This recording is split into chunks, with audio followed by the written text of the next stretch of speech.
Yo, what's going on guys, X2 Flair here and welcome back to another video on the channel. Today we've got the FPL weekly wildcard team selection for game week 5. This is how it works. We present you with a wildcard team selection each game week. This is essentially an ultimate team for each game week who we think is going to score the most points for the upcoming week. We'll also state whether we're using a wildcard, which this week we are currently not. And don't forget to comment any questions you have down below in the description and we'll be sure to give you a reply. With that being said, let's get into the video. So to kick off the weekly wildcard team for game week 5, it's Rui Patricio in goals. Patricio has Leeds away this week. Leeds have made a good start to the season, but this fixture looks like the most likely for any team to keep a clean sheet so far. The Wolves have already kept 2 clean sheets this season and are looking like they're going to have a very solid defence once again this year. Now moving on to the defenders, Castagna has Aston Villa at home. He looks like the most likely defender to keep a clean sheet out of anyone. I'd say either him or Chilwell. Obviously Villa coming off a 7-goal game against Liverpool. I don't know if they can recreate that again. I'd say it's not very likely.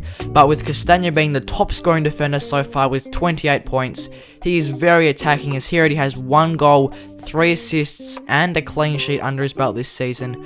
And especially since Leicester have their full strength defence back with Johnny Evans returning to the side, I'd back in Castagna to score big once again. Now moving on to Ben Chilwell, he's got Southampton at home.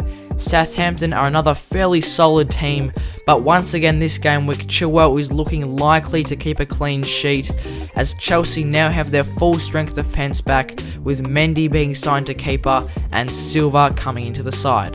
Chilwell has 18 game week 4 points as he got a goal, an assist and a clean sheet on debut. Also Chilwell is on corners, which is another opportunity for him to add to his assist tally. And to cap off the defence, we've gone with Roman Saiz. He's got Leeds away. I have doubled up on Wolves defenders, so I am backing them in to keep the clean sheet against Leeds. Saiz is currently the 3rd highest scoring defender so far with 24 points. And also he was playing in left wing back last week against Fulham as Marçal is currently injured for the Wolves and Vinagre is out on loan at Olympiacos. Also Saiz is a big threat from corners which allows him to get those attacking returns, and with his 2 clean sheets this season, Wolves have kept the most this year.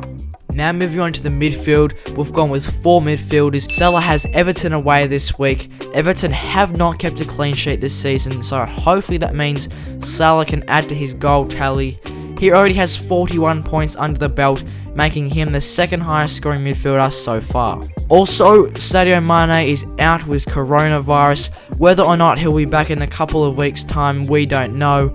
But if Mane is out again, it could be another day out for Salah as he scored 2 goals last week as Mane was out. Salah has recorded 5 goals and 1 assist this season, which is very impressive, and I'm sure he'll be keen to add to that tally against Everton. Moving on to Son, he's got West Ham at home and looks the most likely to score some big points in the midfield this week. He already has 45 total points under the belt, making him the highest scoring midfielder this season. Spurs also have the most goals this season, with Son and Kane scoring 9 out of their 12 goals so far. So when Spurs score, you can always bank on Sonny and Kane getting those goals. Son has already scored 6 goals and had 1 assist this season, which is very impressive, proving why he is such a big threat around the goals. Now moving on to Bruno Fernandez, he has Newcastle away this week. A lot of people have kind of looked over him, but especially since he's on penalties, he gets so many cheap points. He's already recorded 20 total points in 4 game weeks, which is very good considering he's played 1 less game than everyone else.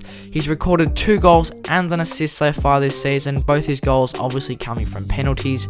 And with the Cavani new signing to Manchester United, hopefully it provides a better target for Bruno Fernandez to hit up top as he can add to his assist tally. So the 4th and final player we bring into the midfield is James Rodriguez from Everton. He has Liverpool at home this week. Liverpool did just come off conceding 7 goals, so although it's a tricky fixture, Liverpool have not been the best defensively, so I would not be surprised if James can get on the score sheet. James is now the 3rd highest scoring midfielder in the league as he has 35 total points for the season. James has a very impressive 3 goals and 2 assists so far, highlighting his importance to the Everton team. He's always getting forward into the box and providing those attacking returns for his club. And finally, coming in at just 7.8 million, he could be a very good wildcard option to fill out the squads, as he doesn't require that much money being invested into him, but you can always rely on his very impressive goal and assist returns. So now moving to the forwards, we've gone with Harry Kane. Harry Kane has West Ham at home this week, which hopefully means he can add to his goal tally, as he's had an incredible start to the season. He scored 44 total points for the season, making him the top scoring forward so far. Kane has scored a whopping 1/4 of Spurs goals so far, as he has 3 out of their 12 goals for this season. He's also an assist merchant, as he has 6 assists already this season, and with Son up top with him, they are providing a lethal combination for the Spurs. Harry Kane is also on penalties, which is very helpful this season, as they're giving them out left, right and centre, so there's an opportunity for some more goals for him. Also, Spurs are looking like a very attacking team this season. They are looking lethal on the counter, as Spurs have recorded the most goals of the season so far. Moving on to Jamie Vardy from Leicester, he has got Aston Villa at home this week. Jamie Vardy has 34 total points for the season, making him the 3rd highest scoring forward.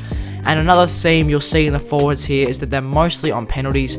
Vardy is another example. He has 5 goals this season, most of them coming from penalties. Also, Jamie Vardy being the main target for Leicester means he's going to be getting all the service for their game with Aston Villa next weekend.